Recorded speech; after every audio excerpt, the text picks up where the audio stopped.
Welcome, guys, to How the Frack We Got Here, a show that takes the news and events of the week and try to make sense out of it all.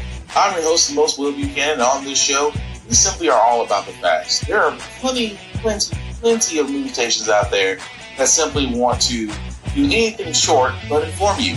Here at How the Frack We Got Here, that's all we believe in. We go up to the left, we go up to the right, we go up to the middle of independence, we go after all sides because there's more than one side of a story to everything. And you need to know it all in order to actually actually formulate your own opinion. And that's what we try to do here at How the Frack We Got Here. Thanks for listening, and hold on. It's going to be fun. This is nothing more than a continuation of the president's desperate weaponization of our justice system. This morning, New York's Democratic Attorney General Letitia James defiant, denying any wrongdoing, and denouncing her indictment secured by a top prosecutor handpicked by President Trump. These charges are baseless, and the president's own public statements make clear that his only goal is political retribution at any cost. A federal grand jury indicted James Thursday on charges of bank fraud and lying to a financial institution. Those charges coming 3 years after James, as New York Attorney General, sued Mr. Trump, his eldest two sons, and the Trump Organization for fraud, alleging they lied to banks and others about the value of their assets. James and Mr. Trump have long been at odds. She campaigned on promises to sue him. He's going to know my name personally. And Trump has frequently attacked her. She's a horrible, horrible human being. Just weeks ago, the president publicly urging his attorney general to prosecute James. In the same post, also targeting another political foe, former FBI Director James Comey. Comey was indicted by a grand jury days later on charges of lying to Congress. This week, he pleaded not guilty. And I'm innocent.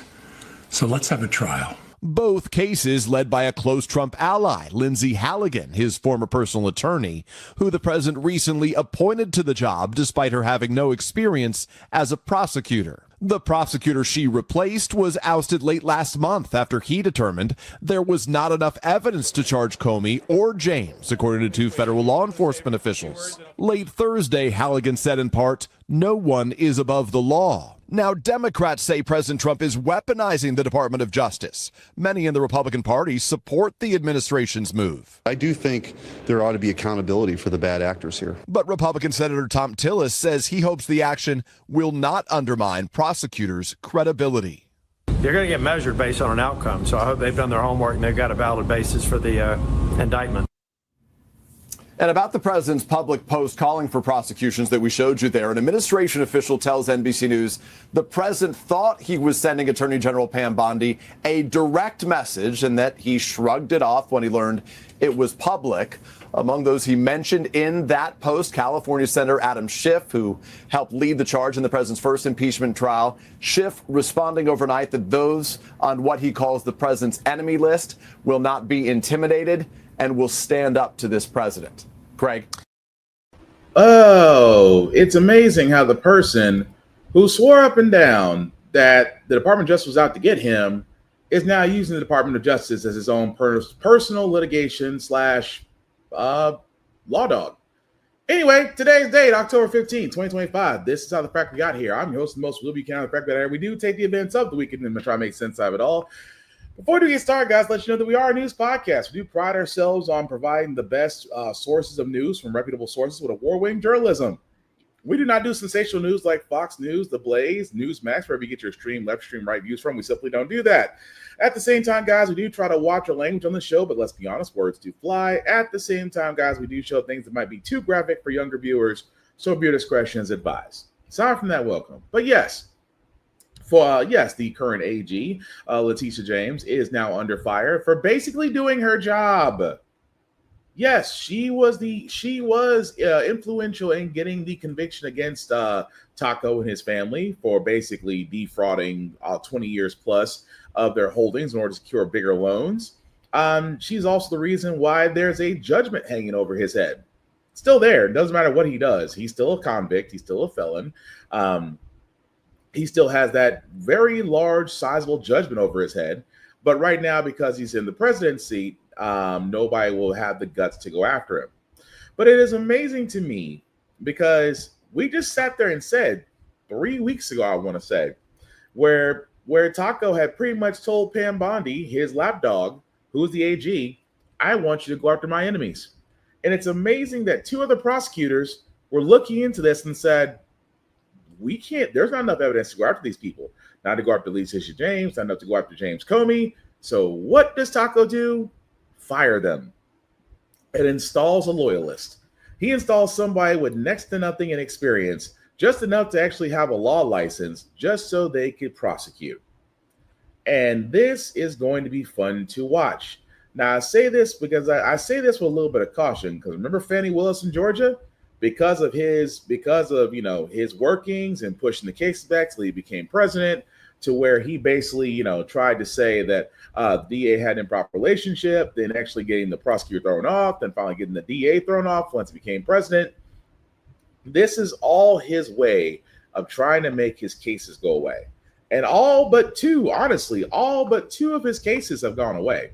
The Manhattan judgment is still there. Currently, the election interference case in Georgia is still quote unquote there.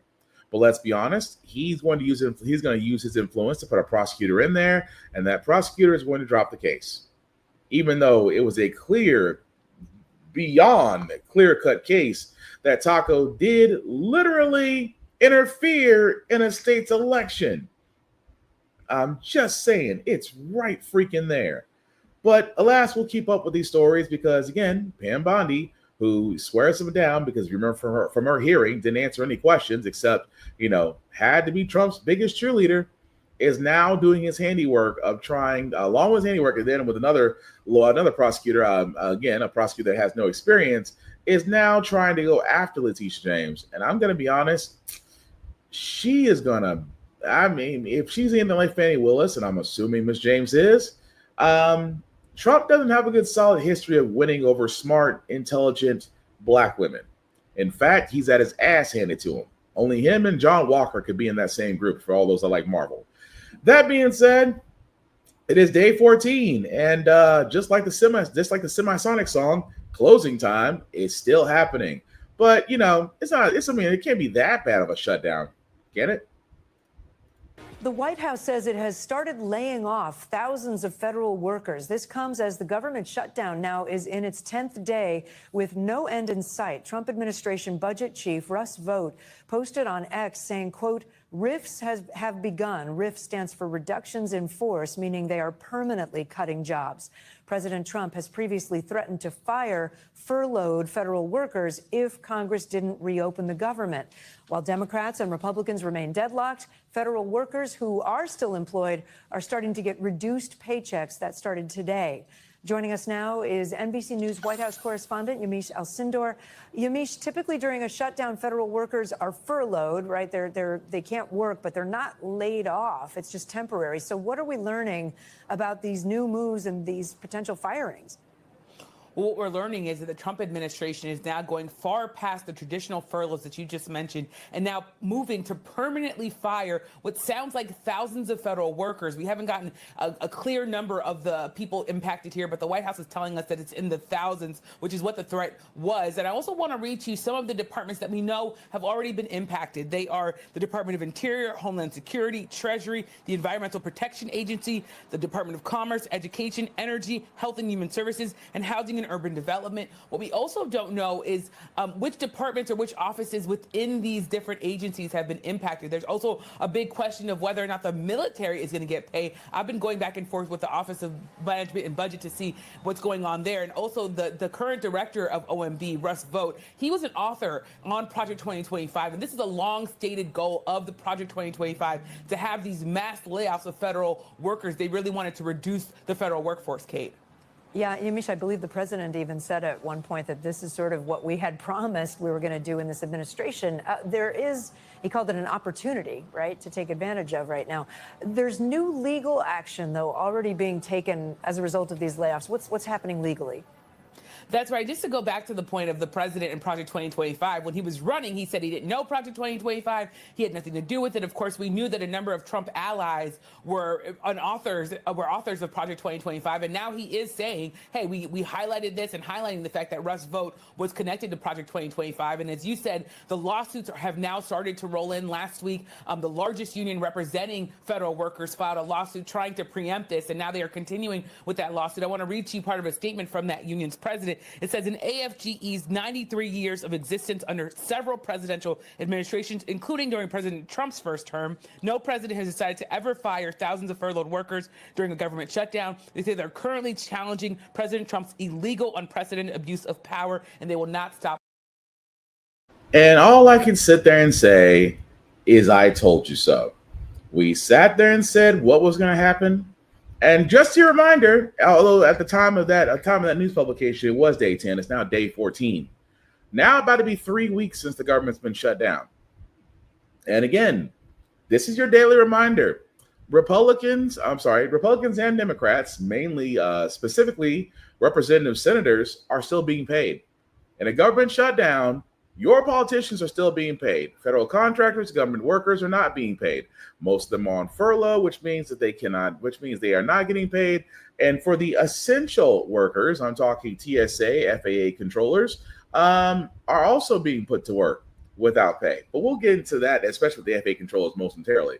But yes, also a reminder, Republicans have majority in the Senate. Republicans have majority in the House. Republicans have a left-leaning SCOTUS. And they also have the executive branch. Republicans have pushed forward major legislation this entire year without Democratic support. And after all that's said and done, you're going to sit there and tell me that the reason why the government is shut down is because the party with the least amount of control is the problem. Even though Speaker of the House Mike Johnson did also say earlier this week that he will not open the floor back up for Democrats for a vote unless the Democrats drop their one condition of extending the ACA and Obamacare, which again, if they didn't, everybody's premiums would double or more. Especially with the fact that the healthcare marketplaces are about to open back up for some, if not already in some states. And yet somehow it's the Democrats' fault. Right.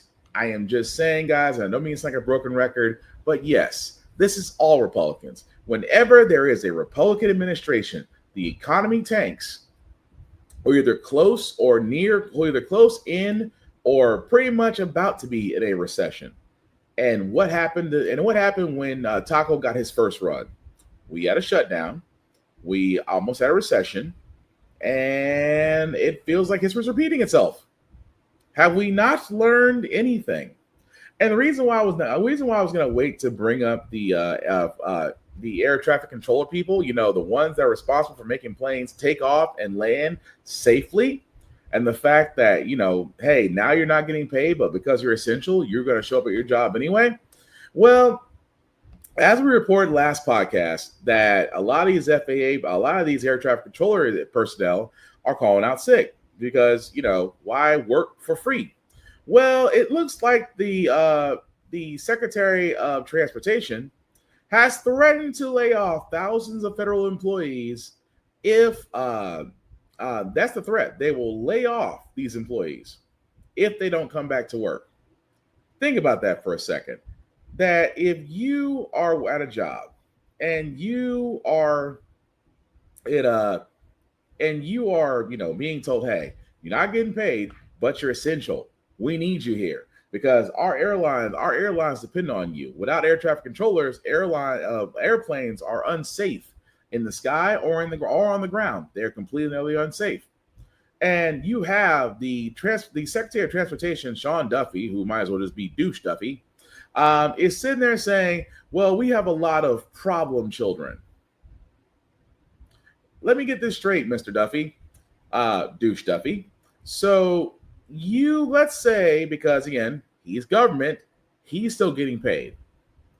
So, and like I said beforehand, if you are getting paid to solve a problem, regardless of everybody else's situation, you're cool.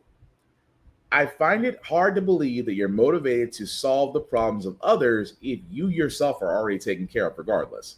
And you have Douche Duffy sitting there saying, quote unquote, if we have a continual small subset of controllers that don't show up to work and they're the problem children, if we have some on our staff that are dedicated like we need, we're going to let them go. I can't have people not showing up for work. Again, this is how much of a douche Duffy is. So you realize air traffic controllers they have bills or families or all the above. No matter whether or not you have a job, the bills don't stop. If there's one thing I will say above all else, bills do not stop, regardless if you have a job or not. At the same time, these air traffic controllers, they're just like us. We're all 1 or 2 paychecks away from being out in the street. That being said, it should be the Secretary of Transportation trying to work with the Democrats, trying to work with the Republicans and say, hey, my people can't go to work because they got to worry about how the bills are getting paid. And instead of me threatening to fire them like a dumbass, maybe I need to go back to Republicans and say, we need to get the government up and running before we have a full-blown scale revolution on our hands. Because if the American people learned anything, they've seen what happened in France, they've seen what happened in India, they've seen what happened in Egypt. And if you're like the movie Ants, that's the one thing that one bug was scared of. Once they figure out that there are more of them than us, we are done. And I'm not saying rebellion is not going to happen. I'm not saying revolution shouldn't happen. But I'm just saying, when you have a mob of people that are going hungry while you yourself being taken care of, history repeats itself. But moving right along, guys, I did want to cover this because Taco said, well, not everybody's going to be out on the cold. Nobody was going to be out on a paycheck. Oh, right. I need to make sure that ICE and the National Guard are getting paid because I'm sending them everywhere. Well, to Washington now, where President Trump has ordered his defense secretary to continue paying military service members despite the ongoing government shutdown. Julie Sirkin is at the White House. And Julie, given the shutdown, where is that money coming from? Savannah, President Trump says he will pay troops on October 15th without Congress's help. I'm told by 2 sources directly familiar, the White House notified lawmakers they are shifting funds around to do it. It comes as more than 1 million Americans who work for the federal government are without pay tonight, and thousands more bracing for layoffs. And speaking of the military, a federal appeals court tonight blocking the president from deploying National Guard on the streets of Chicago and nearby towns. But the judge is letting the administration keep troops there under federal control for now. And Julie, we've also got medical updates on both President Trump and former President Biden. What are you hearing? Yeah, Savannah, the president's doctor says he's in, quote, excellent overall health and that he received the COVID booster. We also have an update on former President Biden, who's battling an aggressive form of prostate cancer. He is now undergoing radiation therapy, but is said to be doing well. I'm sorry, but Taco having an excellent care of health is the biggest load of caca that I've ever heard. You're telling me a guy that looks more morbidly obese, looks like it's like his white privilege is expiring, and you're going to say he's the perfect picture of health? Whichever doctor said that, their credentials, I'm like, who did he get his exam by? RFK? That's the only thing that makes sense to me, because only his tail will sit there and say that Trump's actually healthy. But I digress. But you saw what Taco did. Because if he didn't pay the military, I'm just saying, the National Guardsmen, they would have sat there and went like, we're not going. Because he has to make sure that his modern-day Gestapo, known as ICE, and National Guardsmen are paid. Because, again, the last thing you want is an army that has not been paid. Because, again, history will repeat itself. But that's where we are right now. That Chicago, much like Los Angeles, much like Portland, Oregon, are all about to be under siege because Taco has taken upon himself to say that he wants to make cities safer, which, again, these cities didn't have problems.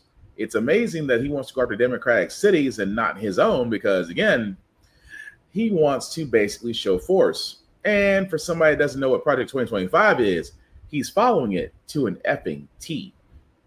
But speaking of things that aren't making sense, going right back to our defense secretary, I refuse to call him that other name, never sober Pete Hegseth, our secretary of defense, has turned around and announced, and this was announced earlier last week, that we will have a Qatar Air Force facility at a U.S. base in Idaho. Now, Again, drunk at Never Sober Pete Hegseth did announce this last Friday that will allow the Qatari Emmy Air Force Base to build a facility at the Mountain Home Air Force Base in Idaho. Now, this also allows Qatari pilots to receive training right along with U.S. soldiers. This in no way is a foreign military base. They keep saying that.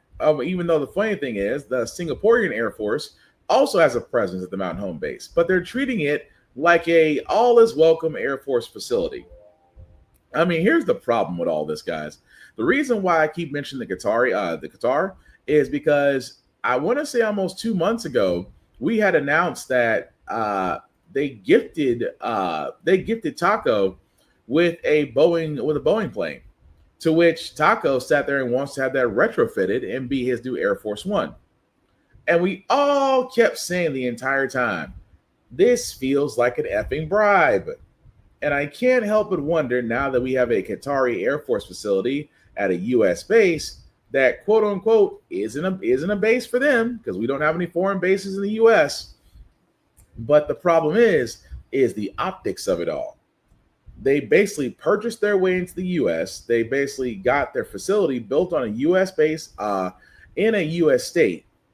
And it's amazing how the two chicken hawks that worry about borders, mostly Taco and Never Sober Pete Hegseth, the main ones crying about the border is the main ones letting those in that pay their way in. Because, in their minds, if you pay your way in, that's the true form of immigrating into the U.S., which I think is, again, bullshit. But we'll follow that story as it goes along, because not a lot of people are happy. Not even Marjorie Taylor Greene. Do you know how messed up it is when you get her to literally be the voice of reason? That's a dark ass day. But speaking of things that don't make any sense, and literally and figuratively they don't, Taco is still in news. Why? Because he is posthumously awarding Charlie Kirk, who's no longer with us, the Presidential Medal of Freedom. His wife, Erica, is accepting. I'm effing sorry, because I say this all the time, and I will continue to say it, because somebody's got to. What is this man known for? And I'm just being honest. What is this man known for? Because everybody tries to say, oh, well, he was such a great debater. He was such this and this. No. He has sat there and said, and I'm going to repeat this every time it's being brought up. Charlie Kirk was not a trailblazer. Charlie Kirk was not innovative. Charlie Kirk was nothing more than a self-serving white nationalist bigot that literally saw an opportunity to make money and effing ran with it. That's all it is. That's all he is. And I'm not, and again, you can say I'm speaking ill of the dead if you want to, but I'm speaking on the fact of what his actions were. Created Turning Point USA. Literally went on college campuses having quote unquote debates when it was really just clickbait he wanted to use for his show. Touted insane rhetoric about people of color and women. At the same time, believed his own BS enough to where he was almost like a young Bill O'Reilly, which means he was a dick even back then. So I'm sorry. To really wrap this up with a bow. Oh, by the way, his wife must be through mourning, because she set up a dating app as soon as that man was in the ground. I'm not saying they had an arrangement. I'm just saying grifter's gonna grift.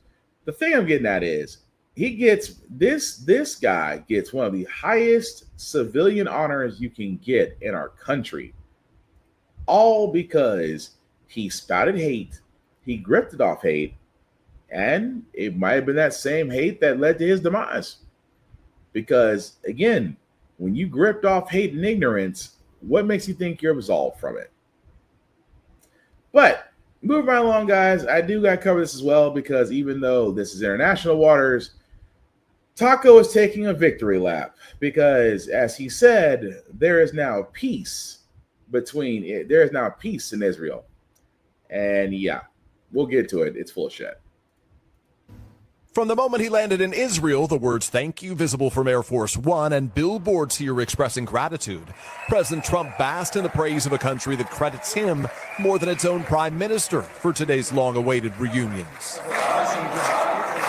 The president's name echoing through Israel's parliament as he touted his landmark diplomatic success. This is the end of the age of terror and death. This is the historic dawn of a new Middle East. Netanyahu praising his American ally. Donald Trump is the greatest friend that the state of Israel has ever had in the White House. Going off script, the president called on his Israeli counterpart to pardon Netanyahu, who was indicted for allegedly accepting expensive gifts, which he denies. Cigars and champagne, who the hell cares about that? The president then heading to Egypt for a peace signing ceremony with Arab nations and other world leaders who backed the deal. Peace has been achieved after untiring efforts. Efforts led by President Trump. NBC's Keir Simmons with the Italian Prime Minister. Do you believe that President Trump will manage to turn this into an actual peace for the Middle East? I'm absolutely optimistic on this. President Trump opened it, but we have to help him. Help with so many potential challenges still ahead, like disarming Hamas and rebuilding Gaza that the president largely glossed over today, while declaring the war is over. This took 3,000 years to get to this point. Can you believe it? And it's going to hold up, too. It's going to hold up. And Peter, listening to President Trump today, he's hoping this agreement is just a starting point. Tom, that's right. President Trump is looking to build on the momentum from this deal to help reshape this region, even looking to expand his Abraham Accords that normalize relations between Israel and other Arab nations, and suggesting a possible peace deal with Iran that just a couple of months ago Israel and the U.S. were bombing. The president today said this deal will hold up. So here's the thing, and I say this ever so succinctly. He's taking a victory lap because what he's done, he's always done in the past. He takes somebody else's credit. He takes somebody else's work and coming for his own. Because a lot of people, I know a lot of people, especially those on Fox News, oh, look what they'll never give Trump his due. Trump sat there and may have actually achieved peace in the Middle East. What president can say that? Well, here's the problem with that story. When President Biden and Netanyahu did have a plan in place, it was supposed to go into effect to where it was supposed to help a ceasefire with Hamas and Palestine. And here's the thing. As that plan was getting implemented, of course, Taco took office and talked with the U.S.'s largest welfare queen, Netanyahu of Israel, and they decided, we don't like that plan. And next thing you know, we had the conflict of Israel bombed Hamas, and then Hamas bombed Israel, and then we had fighting, conflict, and death. Now what wound up happening is Taco basically took Biden's plan and basically said, he basically written his name on the work. It's like having somebody who's never done anything in a group project come at the very end and take credit for it like it was their idea. Taco, which is what he did. Took the credit for taking Biden's old peace deal and making it his own. But I love how you factor and said there is now peace. There's not, because all you did was negotiate a ceasefire. Both sides did trade hostages and the remains of bodies. But the thing is, peace is not achieved. And yet, this kind of leads to the next thing about what Taco wants, because he was denied the Nobel Peace Prize. And let me guess. Because now they're trying to say, oh, well, with peace in the Middle East, this has got to put him at the forefront. Let me tell you something about the Nobel Peace Prize. Better men and women have won it. And I'm just going to go ahead and say this. With the Middle East, I sit there and said for the longest time, as long as the U.S. intervenes, there will never be peace in the Middle East. This ceasefire is exactly that, a ceasefire. It is not a sign of peace. It is not a disarmament of arms from Hamas. It is not anything except Taco looking at the Gaza Strip, where him and his rich friends are trying to see what they can do with a bombed out, depleted country and try to make golf courses out of it. All I gotta say is give it time. But it's amazing to me that this man is he is so obsessed with winning the Nobel Peace Prize, even though he's done nothing to deserve it. Even knocking President Obama. Well, what did he get? What did he get the Nobel Peace Prize for? He didn't do anything. I can go off the bat off one term under Obama is worth 2 of tacos. And I can take the first 6 months of what President Obama did and say that he did more than Taco did in literally 8 months. But I digress. I'm just saying, the Nobel Peace Prize Committee will never consider Trump, and thank goodness for that.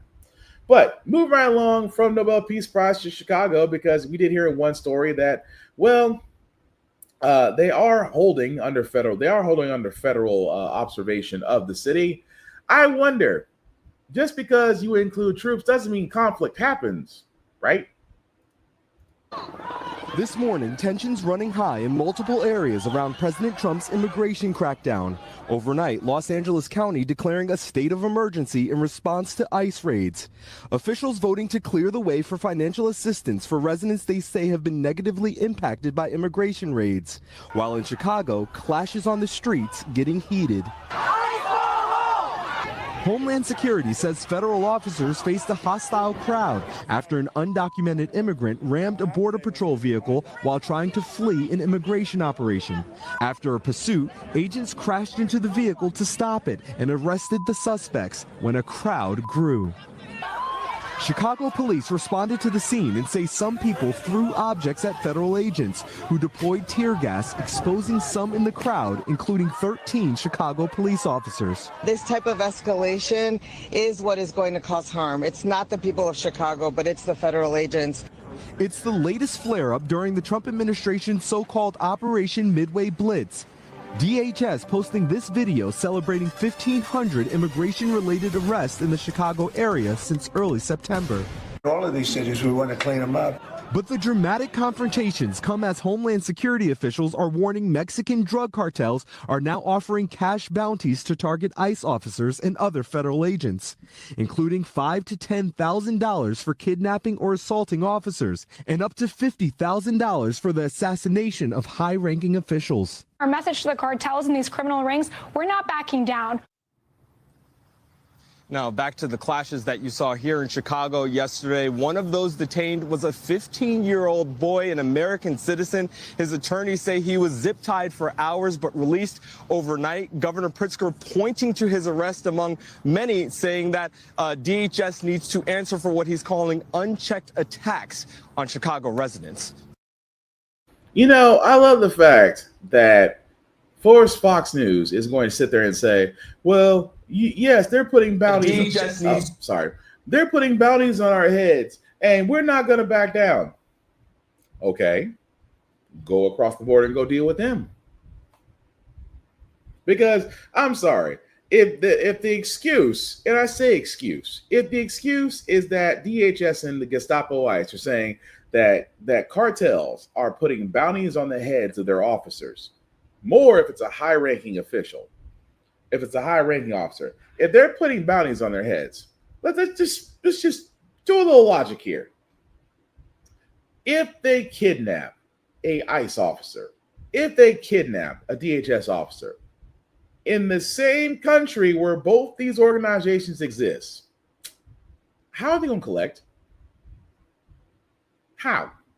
Because I'm sorry, I don't think you're going to find cartel members in the same spots you've been going after folks. Because ICE and Gestapo have been going to people's places of work. They have been going to schools, talking to children without their parents. And I can keep going down the list. Because it seems the ones that are acting like the terrorists are ICE and DHS. But I doubt, sincerely doubt, that you will find cartel members in the carpool lane of an elementary school. But it is amazing to me that, again, it's whatever you involve a armed group and you deputize them for law enforcement, why are we not surprised that conflict follows? And if you haven't noticed, that's all ICE and DHS has been. I mean, unlawful arrest that they pretty much are releasing people after they find out that they messed up. But here's my thing. You want to know how we fix that? Sue them. That's my thing. It should be a class action lawsuit against DHS, against the executive branch, against ICE. That's how you hurt them. You hurt them legally because they are doing a whole lot of things illegally. I mean, hell, we just covered how SCOTUS literally just gave them the ability to racial profile without consequence. And I'm sorry, I don't feel bad for law enforcement. Well, not for law enforcement of ICE and DHS, because they don't give a crap about local police. They will tear gas a crowd, even with local police in the actual crowd. And that just goes to show you that they don't care. If there was ever a time for local law enforcement to be like, we ain't with them, we're not with them. If there was ever a time for local law enforcement to stand up and be like, no, we're not with DHS, we're not with ICE, that's not what we do. If there was ever a time for law enforcement to change the optics of how people look at them, golden opportunity. That's all I'm saying. Instead of being silent like I usually are. But I digress. Also, what has also happened this week, because again, because Taco can't get the Department of Education, he can't outright dismantle them. So what does he do? Uses the shutdown to literally take out the special education staff of the Department of Education. Again, this is going to impact children with disabilities across the board. And again, every student, regardless of their ability, is granted the right to a quality education in this country.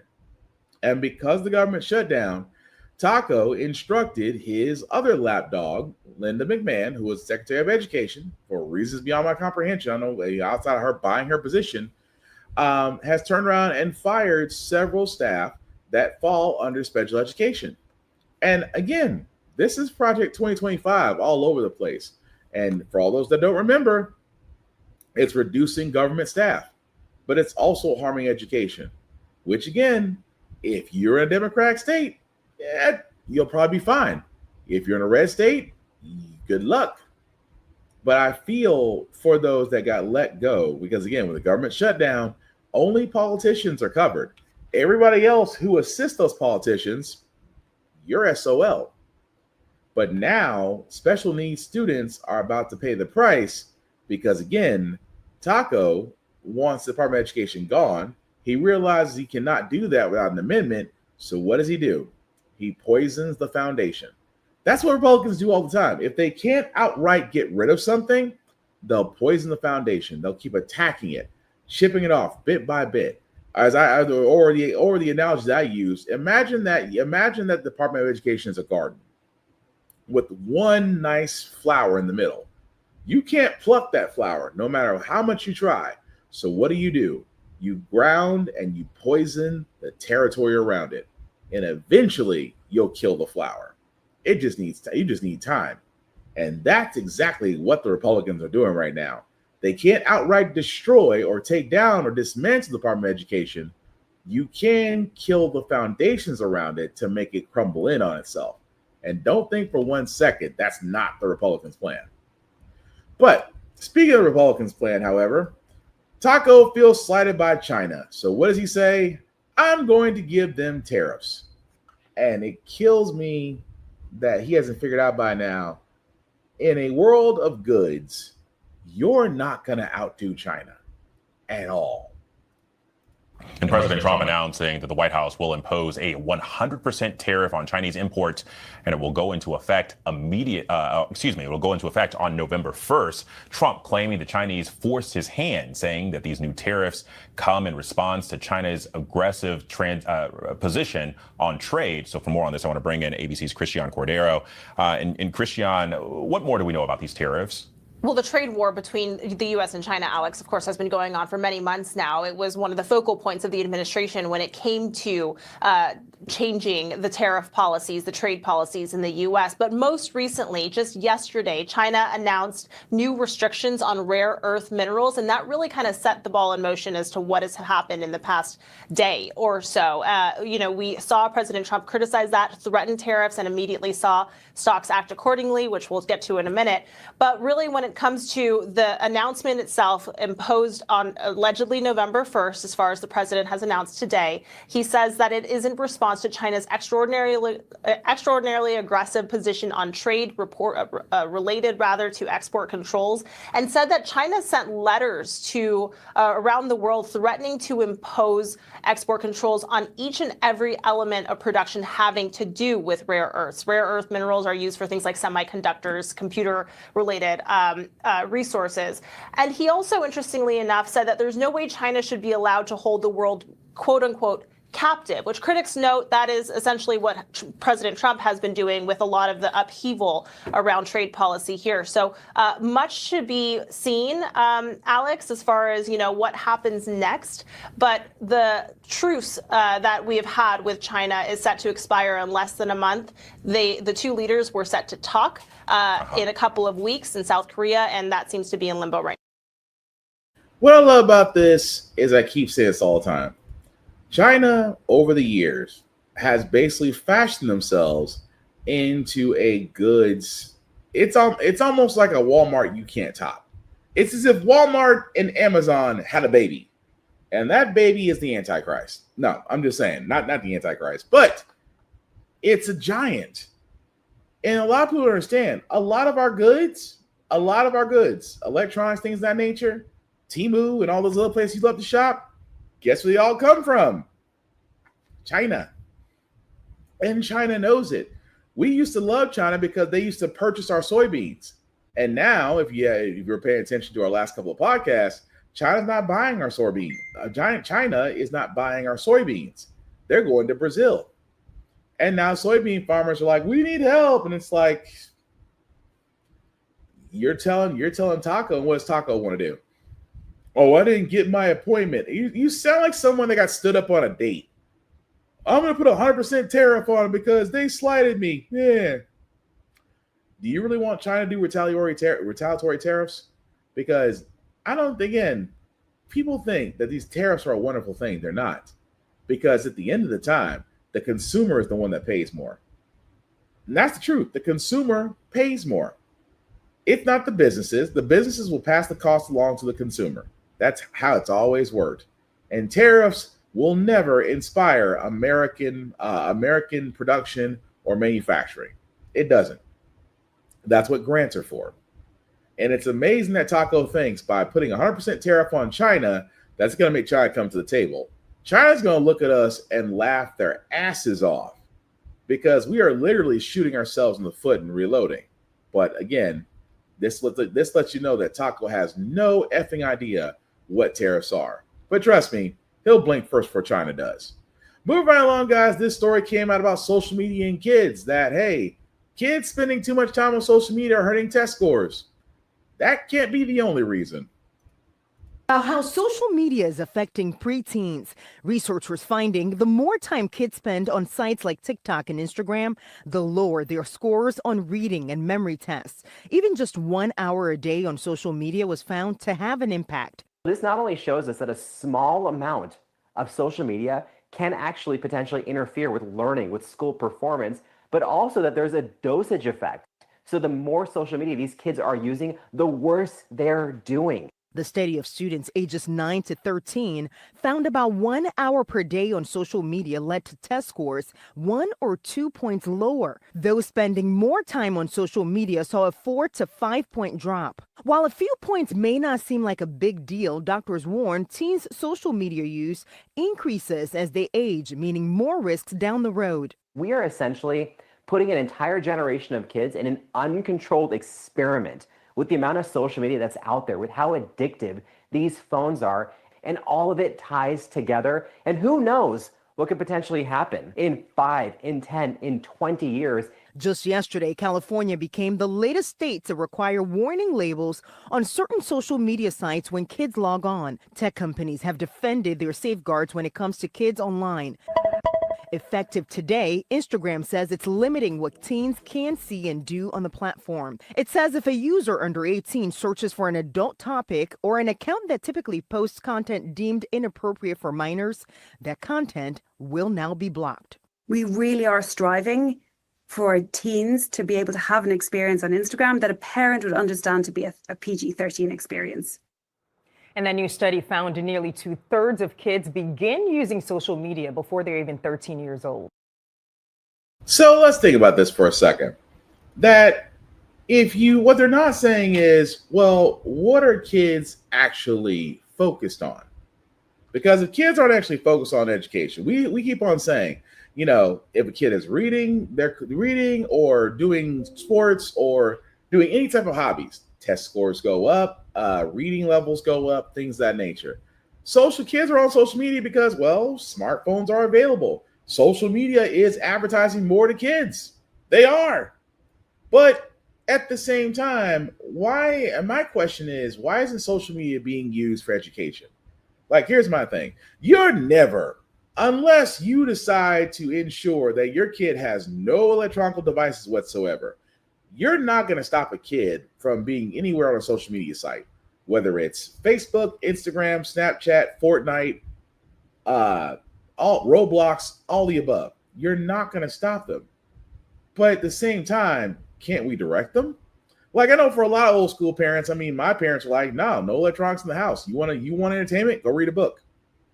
And that did lead to my life. That led to my love of reading books, of fantasy and science fiction, and led to my whole, that thing. And that's fine. But we know that too much social media, it's like you're not learning anything. You're consuming, but you're not learning.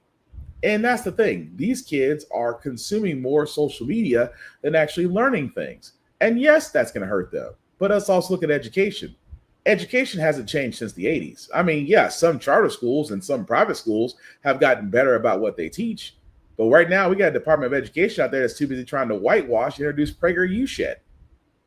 So yes, there is a lot of problems, but I think the problems can be solved by introducing things, utilizing technology to where kids are consuming knowledge and not social media. Then what do you know? Our test scores might actually go back up. But another story I wanted to catch, because this is Darwin at its finest, that in South Carolina, of all places, over 150 unvaccinated students are quarantining after exposure to measles. Let me repeat that for all those that didn't hear it. Over 150 students who are unvaccinated in South Carolina are quarantining after a measles exposure because, again, vaccinations, and I can't stress this enough, because whenever I see a vaccination story, whenever I see one, I immediately think Darwinism. I immediately think that somewhere along the lines, some parent sat there and said, I don't want my child vaccinated because of things I saw on the internet, or things I can't pronounce, or why is there so many things in this one shot? You sound very RFK-ish. And here's the thing. I will never understand you anti-vaxxers that you can literally go on the internet, do your own quote unquote research, but you're not a physician, you're not a research scientist, you're not a nurse, you're not a health practitioner, you're not a healthcare professional. You never worked in hospitals or hospice things of that nature. You haven't done any of that except let your keys do the walking in cyberspace, and now all of a sudden you are a vaccine expert. Versus someone who went to medical school, then residency, then boards, then clinicals, then certified, and recertified again, only to have someone like you come back and say, Cap. I'll never understand it, because vaccines do work. But in order for vaccines to work, everybody has to be vaccinated, because it's a herd immunity. And I know people are going to go, well, what's the point of having vaccines if my child being unvaccinated can still get your child who's vaccinated sick? That tells me that you don't know shit about virology. And again, maybe you should be vaccinated and probably fixed, because if we could stop that line of stupidity, that'd be great. But the last story I got, guys, before we get to our feel good news segment is I keep talking about history repeating itself. That, if what Taco did, Taco was just the makeup remover for America. He showed America's true face. And those that follow him, because all they see is an old ass white man doing and saying what he wants with zero consequence. Well, meet the newest bunch of Republicans that apparently get caught on chats.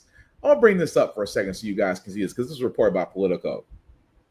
So these are messages that were among young GOP leaders that were joking about a lot of things. Like, everyone that votes no is going to the gas chamber. When do we bring that side out? Also, we are officially under consideration for a Trump endorsement. You're giving nationals too much credit and expecting the Jew to be honest. Great. I love Hitler. I'm ready to watch people burn now. Are you going to do whatever it takes? I'll go to the zoo if I wanted to watch a monkey play ball. If we ever had a leak of this chat, we would be cooked for real, for real. When do we start bullying dude? Kick the bitch. Everyone that endorsed but then votes for us is going to the gas chamber. It was rape. Boom, they're dead. He also hates the Jews. They love the watermelon people. Stay in the closet. Figure out that word. This girl is fully, figure out that word. And this was a group of young Republicans on Telegram chatting, right? And this is just, that's just tip of the iceberg. I'll even go down here where they talk about the gas chamber. Everyone that votes no is going to the gas chamber. And everyone that endorsed, but then votes for us is going to the gas chamber. When do we start bullying dude? We have a solid 3 people who can probably have them want to jump. If they vote for us, why would they be gas? When do we bring that side out? I'm going to create some of the most greatest psychological torture methods known to man. We only want true believers. In reply to, if they vote for us, why would they be gas? Can we fix the showers? Gas chambers don't fit the Hitler aesthetic.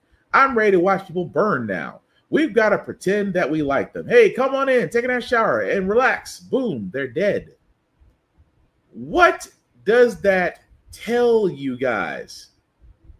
And again, for all those in this group, because they're showing these people, and again, I can keep going down the list.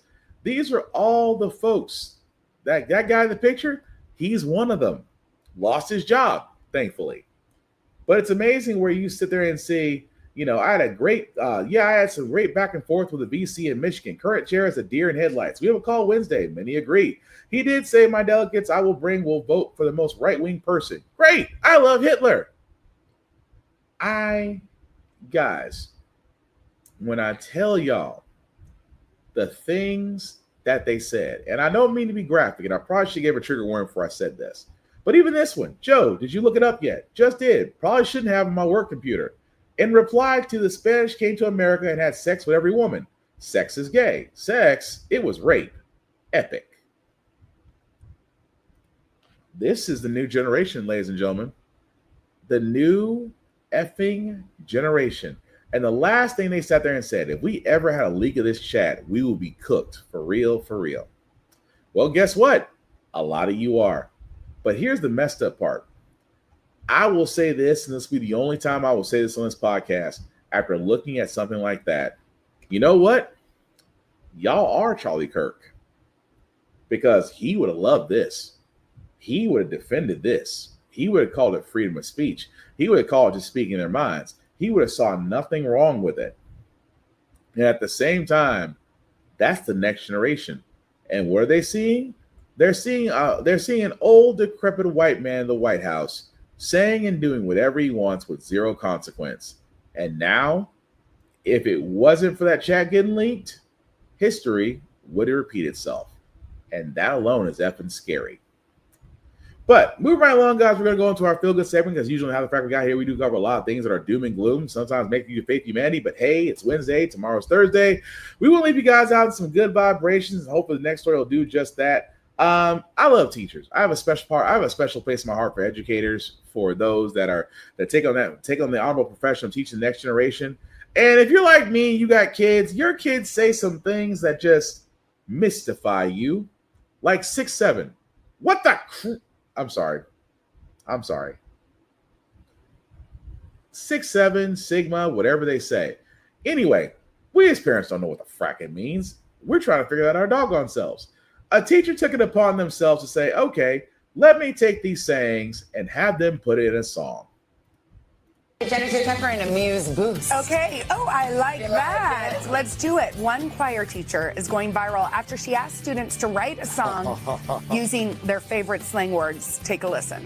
1, 2, 3. 6, 7, 6, 7, 6, 7, skippity. 6, 7, 6, 7, 6, 7, skippity. Ohio, a big man, Ohio. Slay.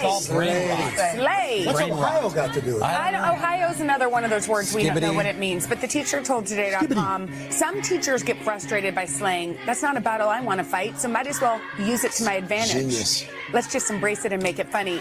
I will say, I yelled out 6-7 at Mila's volleyball game the other day. Why? Because the score was 6-7.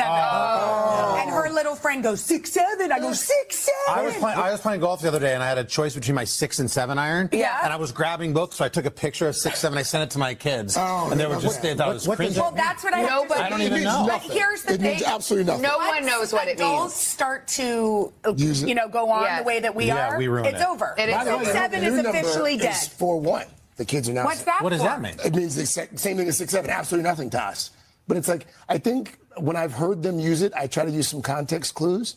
And sometimes when they use it, they're Being being dirty. The kids are parents I to don't jump think on it's it. 'cause naughty. they ruin I it. don't think it's not naughty. dirty. I've heard them use it in the car, and they'll be like, 6-7, 6-7. Yeah, but I think you've got more problems than you know. Also true. All Also iPads true. and phones. It is.